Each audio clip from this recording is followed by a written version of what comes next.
तो दोस्तों आपने एप्पल की ये वाली ऐड तो एक ना एक बार टीवी पे ज़रूर देखी ही होगी। और दोस्तों ये ऐड तो देखने के बाद आपको यही लगता होगा ना कि जो आईफोन में होता है वो सही में आपका आईफोन में रहता है, यहाँ तक कि एप्पल भी उसको नहीं देख सकता है। दोस्तों क्या बैकग्राउंड पिक्चर सही में वैसी जैसे हमको आईफोन्स के लॉन्च इवेंट या कह लो बाकी के एप्पल के एड्स में दिखाई जाती है?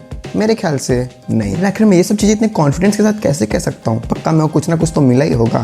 मिला है ना, आपको आगे वीडियो में बताने वाला हूँ। तो दोस्तों एक बार यही चीज़ को चेक करने के लिए चलिए शुरू करते हैं एप्पल की खुद की प्राइवेसी पॉलिसी से। तो दोस्तों मैं आपको सबसे पहले बता दूं कि जो एप्पल है वो भी आपका डेटा कलेक्ट करता है, और वो जो डेटा कलेक्ट करता है ना अपने लिए बहुत ही लार्ज स्केल में करता है, जैसे आपके अकाउंट इन्फॉर्मेशन से लेकर यूजर्स डेटा, यहाँ तक कि आपकी गवर्नमेंट आईडी भी।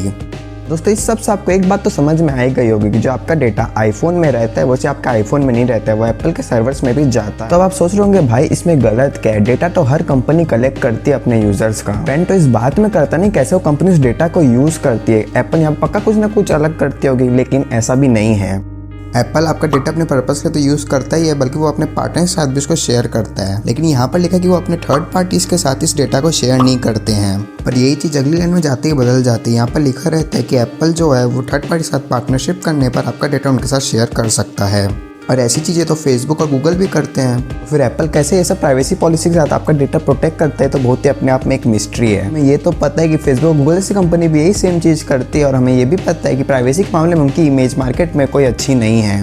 और फिर यहाँ पर एप्पल खुद की भी कुछ डेवलपर गाइडलाइंस है जिससे वो थर्ड पार्टीज़ को डायरेक्ट करती कैसे उनको अपना डेटा यूज़ करना है जो वो एप्पल से सोर्स करते हैं। और इसमें ये लिखा है कि जो थर्ड पार्टीज है उनको पहले ये आइडेंटिफाई करना पड़ेगा कि जो डेटा उनके पास है वो कोई रियल आइडेंटिटी से तो लिंक्ड नहीं है, और फिर अगर कोई भी डेटा रियल आइडेंटिटी से लिंक्ड है तो वो ये इंश्योर करे कि वो डेटा को थर्ड पार्टीज अलग अलग जगह पे स्टोर करके रखे। और फिर एप्पल ने थर्ड पार्टीज को ये भी ऑर्डर्स दिए कि अगर डेटा उनका कोई भी यूजर आइडेंटिटी से लिंक्ड नहीं है तो उनको ये भी कोशिश दोबारा नहीं करनी चाहिए उसको अपने डेटाबेस के साथ लिंक करने में। और ये सेम चीज़ फेसबुक अपने थर्ड पार्टी से एडवर्टाइजर्स को बोलता है फॉलो करने के लिए।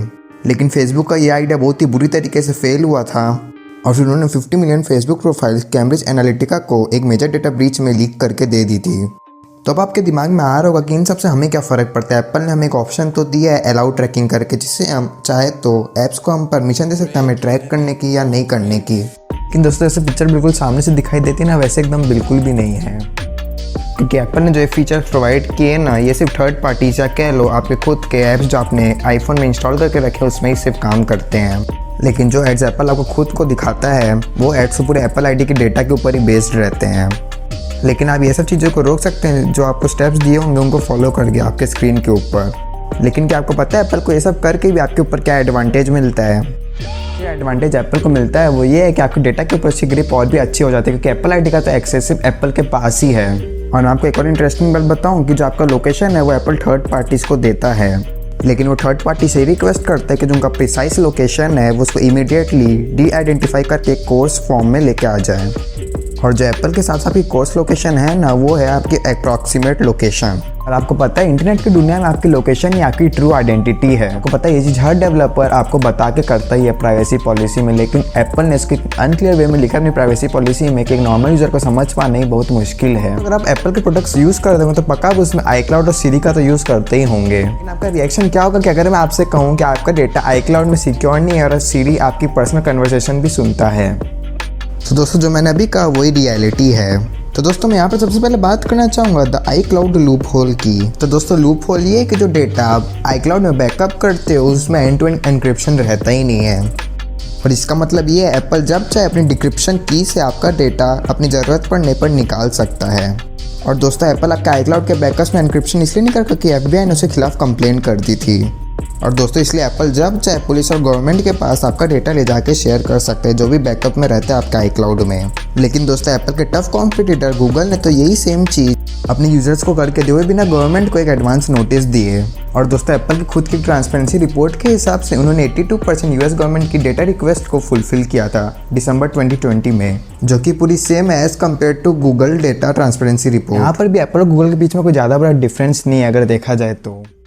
दोस्तों अब रही बात सीरी की, तो दोस्तों सीरी भी आपका हर एक डेटा कलेक्ट करता है, आपके कॉन्टैक्ट नेम से लेकर आप जो ऐप इंस्टॉल करते हो उसके नाम तक। एंड फिर ऑब्वियसली ये डेटा भी आपके एप्पल के सर्वर्स में जाता ही है। और दोस्तों द गार्डियन की एक रिपोर्ट के हिसाब से एप्पल ने ग्रेडिंग प्रोग्राम भी चलाया था जिसकी मदद से सीरी से जो रिकॉर्डेड स्पीचेस आती थी वो ह्यूमंस लोग सुनते थे, मतलब बेसिकली जो लोग ग्रेडर्स प्रोग्राम में काम करते थे। और फिर एप्पल ने 3 महीने बाद इस प्रोग्राम को रुकवाया और अपने यूज़र से माफ़ी भी मांगी। दोस्तों कंक्लूजन में मैं यही कहना चाहूँगा, ना ही मेरी एप्पल से कोई पर्सनल दुश्मनी, ना ही वो आपका कोई दोस्त है। सारी चीज़ भी बड़े बड़े टेक जायंट्स के जैसे ही करता है, बस वो एड्स और अपने लॉन्च इवेंट्स में ऐसा दिखाता है कि जैसे आपको उनकी प्राइवेसी पॉलिसी में विश्वास हो जाए। तो मैं तो यही बोलूँगा, भले ही आप आईफोन या एप्पल इकोसिस्टम में भले ही घुसना जाओ कोई भी XYZ रीजन्स के लिए, लेकिन अगर आपका एक रीज़न प्राइवेसी है तो आपको उसके लिए एप्पल इकोसिस्टम की कोई भी ज़रूरत नहीं है। आप बेफिक्र हो कि कोई भी ओपन सोर्स सॉफ्टवेयर या कह लो एंड्रॉयड यूज़ कर सकते हो। इसके सिक्योरिटी स्टैंडर्ड्स में आपको विश्वास हो, इस बात से भी कोई फ़र्क नहीं पड़ता कि एप्पल एक हार्डवेयर कंपनी है तो अपने सॉफ्टवेयर सेल्स से अपनी प्रॉफिट मैक्सिमाइजेशन नहीं करेगी। At the end of the day वो एक कंपनी, और कंपनी का मेन मोटिव ही प्रॉफिट होता है। अगर आपको CS2022 के बारे में जानना है तो ऊपर वीडियो क्लिक कर सकते हो, और अगर जानना है 5 पेटेंट्स के बारे में जो बहुत ही अनोखे है तो आप नीचे वाली वीडियो क्लिक कर सकते हो। मैं मिलता हूँ आपसे अगली वीडियो में।